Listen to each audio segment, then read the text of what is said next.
Welcome to Thinking Deeper by 6-7. Great to be here. Today we're going to be stripping everything back. No politics, no celebrity culture. Not even the news cycle. No, we are looking at something I think much more fundamental. We're analyzing a debate opening statement from the philosopher Alex O'Connor that asks a really simple but maybe terrifying question. And that question is? Does the world that you and I actually experience, a world with silence when we pray, with this weird geographical bias in belief and just random, pointless pain, does that world look more like a home built by a loving God? Or does it look exactly like a world governed by just indifferent nature? It's the ultimate showdown, really. Theism versus naturalism. Yeah. But what I find so compelling about O'Connor's whole approach is that he doesn't stay up in the clouds with these, abstract arguments. No, he brings it right down to the dirt. He's looking at the immediate, observable human experience of just being alive. We're going to unpack 3 specific arguments he makes, and honestly, they're heavy hitters. But before we get into all the philosophy, I want to take a quick second. We do put a lot of work into breaking these things down. We do. So if you like my channel, please subscribe and press the like button. It really does help us keep doing these deep dives. Okay, so let's set the stage a little. Alex O'Connor is at Sattler College, and he's debating a Christian apologist named Jonathan. And you can feel the tension in the room. You'd expect a debate like this to kick off with, the Big Bang or evolution. The usual stuff. Yeah, but Alex has a degree in theology as well as philosophy. He knows the language. So he starts by just opening the Bible. It's such a brilliant move. Yeah. So disarming. He goes straight to Psalm 139. And if you've been to church, you probably know this one. It's that inescapable God passage. Where can I go from your presence? If I ascend to the heavens, you are there. If I make my bed in the depths, you are there. It's beautiful. But then Alex reads this, and he doesn't mock it at all. He just pauses, and his whole tone is basically, I wish. Right. He takes this promise of a God who is everywhere, and he just holds it up to his own life and the lives of millions of others and says, that's just not what I see. And this is the core of his whole method. He's not trying to disprove God with some, mathematical formula. No, he's using something called abductive reasoning. Okay, let's pause there. That sounds like jargon. We always hear about deductive reasoning, Sherlock Holmes stuff. How is abductive different? Think of it like a doctor's diagnosis. You show up with, say, 3 symptoms: a fever, a rash, and a headache. Okay. Now, you could have 3 totally separate weird conditions.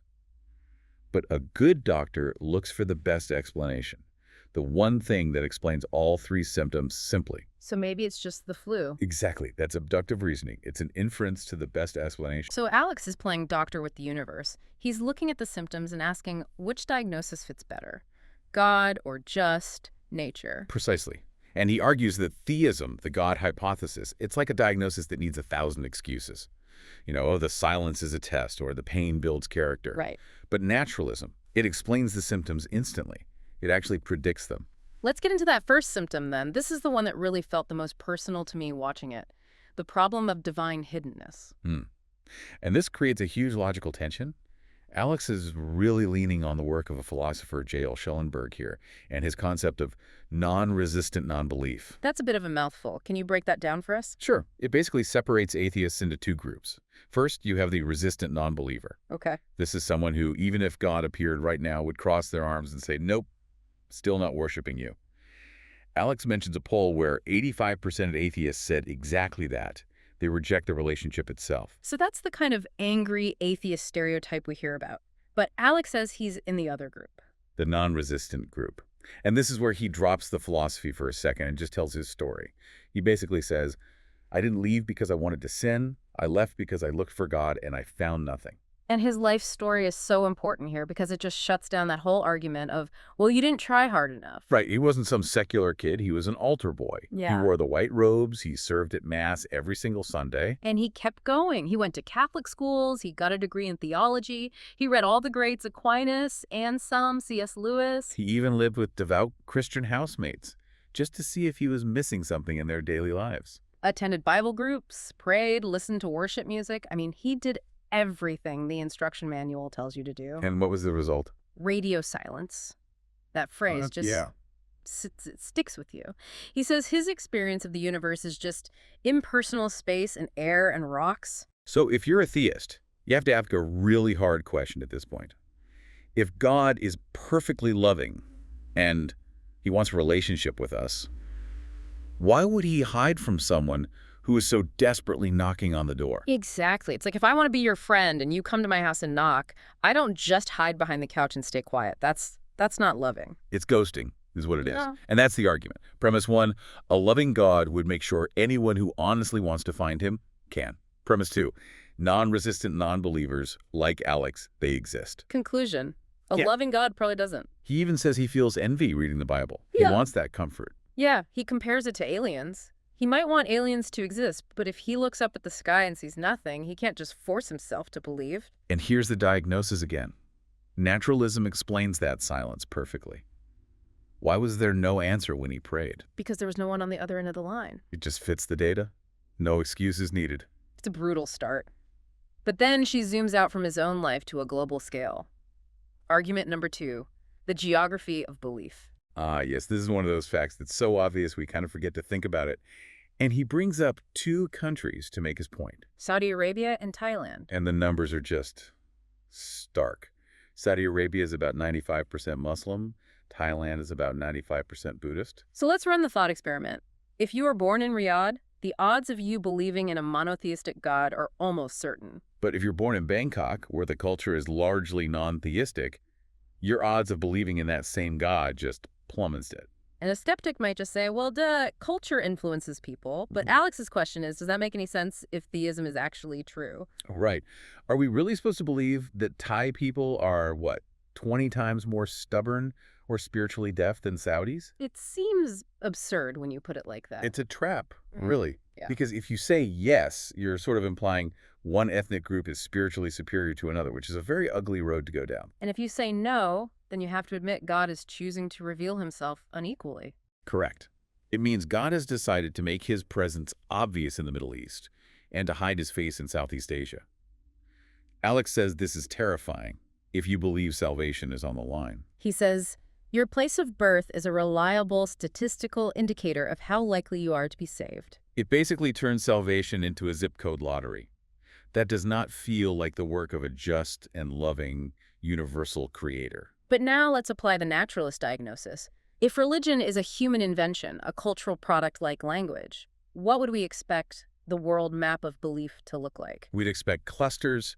We'd expect people in France to speak French and people in Saudi Arabia to be Muslim. Exactly. Naturalism predicts this perfectly. Theism has to do all these mental gymnastics to explain it. Once again, naturalism just fits the facts more comfortably. Okay, so we've got the silence and we've got the map. Now we get to the third point, and for me, this is the heaviest one. The problem of gratuitous suffering. Philosophers usually call this the problem of evil, but Alex adds that specific word, gratuitous. He means suffering that is completely unwarranted, meaningless. Yeah, and usually when this topic comes up, people jump to the Holocaust or massive earthquakes. But Alex starts somewhere else. He starts with stubbing your toe. It's a brilliant rhetorical move because it completely disarms the standard theological defenses. Right, the usual response is, suffering builds character. It's soul-making. What doesn't kill you makes you stronger, all of that. But Alex just asks, what character is built by stubbing your toe? Or tripping on the sidewalk? Or, his other example, a pigeon using your brand new suit as a toilet. It's just annoying. It's pointless. That's the key, pointless. If there's some grand cosmic plan, why is it filled with millions of tiny, meaningless frustrations? It's not making you a better person. It just feels like a design flaw. But then he pivots from the annoying to the truly tragic. Yeah. He brings up animal suffering. And this image, man, it's hard to shake. The deer under the fallen tree. Yeah, a deer in a forest pinned by a tree. It's alone, it's terrified, it's starving, and it takes days to die. And this example is what completely destroys that soul-making defense. Yeah. Because that deer has no free will. It didn't sin. It's not learning some deep moral lesson. And in most Christian theology, it's not going to heaven to be compensated for its suffering. So its pain is just pure, meaningless agony. For nothing. If you're a theist, you have to look at that dying deer and ask, why? What possible loving purpose could that serve? There really is no good answer. But naturalism has an answer. It's a cold one, but it makes sense. Naturalism says we are evolved creatures. pain receptors exist for survival. They tell us, hey, move your hand from the fire, or don't walk on that broken leg. Alex calls the world an amoral arena, just organisms fighting to stay alive. In that world, the deer's suffering isn't a theological mystery. It's a biological inevitability. Trees fall. Nerves send pain signals. Nature is completely indifferent. It doesn't care if the deer suffers. So, once again, naturalism doesn't have to apologize for the deer's existence. It expects it. Theism has to somehow explain why a loving God built a system fueled by agony and death for millions of years before humans were even on the scene. And that's really the summary of his whole opening statement. He's saying, look, you can try to explain away the silence, the map, and the deer while still believing in God. But it is very, very hard work. Whereas if you just assume naturalism is true, the problems vanish. They become the expected features of reality. It's Occam's razor, basically. The simplest explanation is probably the right one. And he ends by just flipping the whole burden of proof back on his opponent. He asks the Christians in the room, how do you account for me? Oof. That's a mic drop moment. It is. He's saying, I am a non-resistant, non-believer. I wanted to find God, and I couldn't. Your worldview has to explain my existence. And the believer is really backed into a corner there. They either have to say, Alex is a liar, you didn't really try hard enough, which is just insulting given his history. Or they have to admit that God is actively hiding from someone who wants a relationship, which seems to contradict the very definition of love. Or they have to consider that maybe the reason he hears nothing is because there's nothing there to hear. And that's the conclusion he's pushing you towards. It is a lot to process. And I think whether you're a believer or a skeptic, you can't just ignore these three facts about the world. We all experience the silence sometimes. We can all see the map, and we all see the pigeon and the deer. Exactly. And the point of this deep dive isn't to tell you what to believe. It's to ask you to just look at the world without the filter of what you were taught. Just look at the raw data of your life. What story does it tell? Does it tell the story of a hidden father who moves in mysterious, loving ways? Or does it tell the story of a vast, beautiful, but ultimately indifferent machine? Alex O'Connor makes a powerful case for the machine. And what's crucial is that he does it with a sense of sadness, not arrogance. He wishes it were the Father. I think that's what makes it so powerful. It's the disappointment in his voice. Indeed. Before we wrap up, I want to leave you with one final thought. It's kind of an inverse of Alex's main argument.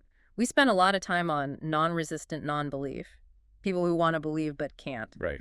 But what about non-resistant belief? Okay, where are you going with this? Well, think about it. If someone like Alex O'Connor, with all his study, all his prayer, couldn't find God, what does that say about the people who do believe so easily? Are some people believers just because they've never been seriously challenged? Because they happen to be born in the right zip code? That's a very provocative question. You're asking, is their faith a genuine discovery of something that's really there? Or is it just the path of least resistance? That's for you to decide. You have to do the thinking deeper yourself. Absolutely. Thank you for joining us on this journey. It's been a heavy one, I know, but I think a necessary one. Until next time. This has been Thinking Deeper by 6-7. See you in the next deep dive.